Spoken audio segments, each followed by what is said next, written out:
खुशी की बात है कि ये एरिया जो गुज़श्ता कई सालों से आउट ऑफ बाउंड था, अब ये चेयरमैन पाकिस्तान पीपल्स पार्टी ने जब ऐलान किया कि साल 2023 मनाया जाएगा तो इस एरिया को खोल दिया गया है। अब मैं गुजारिश करूँगा कौमी असम्बली के speaker, custodian of the house Raja Parvez Ashraf Sahab से कि वो माइक पर आकर अपने ख्यालात का इजहार करें। राजा परवेज़ अशरफ साहब।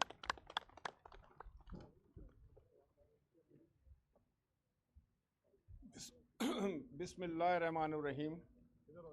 नहायती काबिल एहतराम जनाब बिलावल भुट्टो ज़रदारी साहब,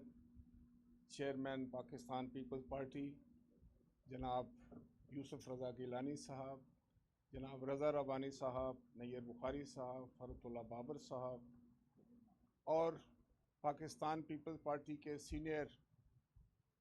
लीडरान कराम यहाँ पर मौजूद हैं, हमारे मिनिस्टर्स, MNAs, पार्टी ऑर्गेनाइजेशन के ओहदेदारान, अस्सलाम वालेकुम। सबसे पहले तो मैं जनाब चेयरमैन साहब को और आप तमाम मुअज़्ज़ज़ हाज़रीन को यहाँ खुश आमदीद कहता हूँ कि आप यहाँ पर आज तशरीफ़ लाए। और आज जिस तरह रज़ा रबानी साहब ने और फरतुल्ला बाबर साहब ने आपको बताया कि आईने पाकिस्तान की मंजूरी के 50 साल गुज़रे और 50 साल की जो गोल्डन जुबली जिसको हम कहते हैं वो अप्रैल के महीने में है और उसकी तकरीबात का आगाज़ आज हम ये जो गुमनाम हीरोज़ हैं बेसिक डेमोक्रेसी के, उनके यहाँ मानूमेंट पर आकर कर रहे हैं। रज़ा साहब ने ठीक कहा कि ये मानूमेंट जो था इसको बिल्कुल ऐसे उजाड़ दिया गया था। अगर आप चंद दिन पहले आते या मेरे स्पीकर बनने से पहले आते तो आपको पता भी ना चलता कि यहाँ को मानूमेंट है, लेकिन अल्लाह को शुक्र है उसके बाद हमने इसको बहुत अच्छा कर लिया है और इसको मज़ीद अच्छा करेंगे, क्योंकि ये जमहूरियत के उन अजीम लोगों की याद दिलाता है जिन्होंने अपनी ज़िंदगियाँ वक्फ कर दी और ज़िंदगियों को निछावर कर दिया पाकिस्तान में जमहूरियत के लिए। और ख़ास तौर पर ये जो बिल्डिंग है, जब आप इसमें जाएंगे तो जो पहली प्लेट आपको नज़र आएगी वो जमहूरियत के सबसे बड़े अलमबरदार जनाब शहीद जुल्फ़िकार अली भुट्टो की लगी हुई है। और उसके बाद शहीद मोहतरमा बेनज़ीर भुट्टो ने जिस तरह जमहूरियत की तहरीक के लिए जदोजहद की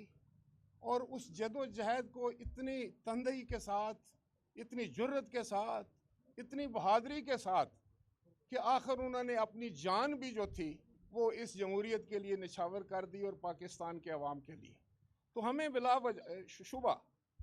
बगैर किसी तामुल के फ़ख्र है अपने पाकिस्तान पीपल्स पार्टी के कारकुन होने के नाते पे कि हमने जमहूरियत की शम्मा रोशन की और आज वही शम्मा और वही झंडा जो शहीद जुल्फ़िकार अली भुट्टो से शहीद मोहतरमा बेनज़ीर भुट्टो साहबा के पास आया, जनाब उनसे जनाब आसिफ अली ज़रदारी साहब के पास आया, आज इस मुल्क के एक नौजवान की आदत जनाब बिलावल भुट्टो ज़रदारी साहब ने थाम रखा है और ये अपने मंजिल की तरफ रवां दवां है खुदा के फजलो करम से। जहाँ जनाब चेयरमैन साहब ने पाकिस्तान पीपल्स पार्टी की तकरीबात के लिए एक कमेटी बनाई बड़े सीनियर लोगों की, वहीं पर पाकिस्तान की कौमी असम्बली में भी हमने बड़ा एक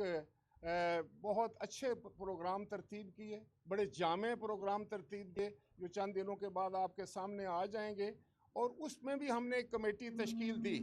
और मैंने भी ये बेहतर सोचा और समझा कि जनाब चेयरमैन की तकलीद करते हुए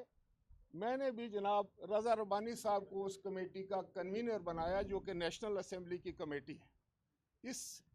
इसके पीछे बात यह है कि हम सब ने एक बात ज़हन में रखनी है कि अब बड़ा वक्त गुजर गया, 50 साल में तो अभी जो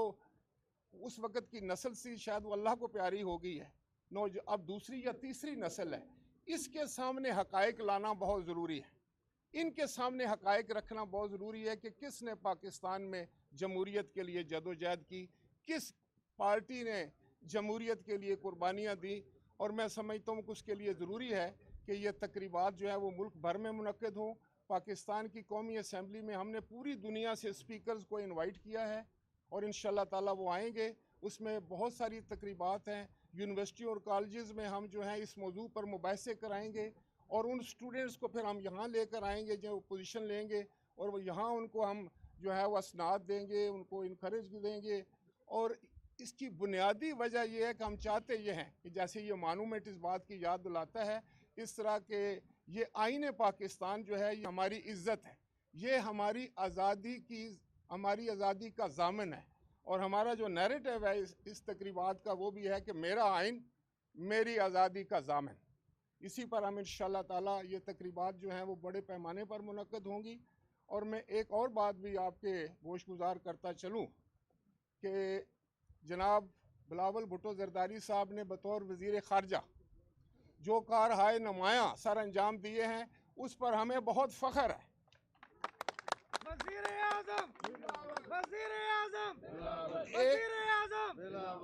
एक बात शायद कोई लीडर भी ना कर सकता,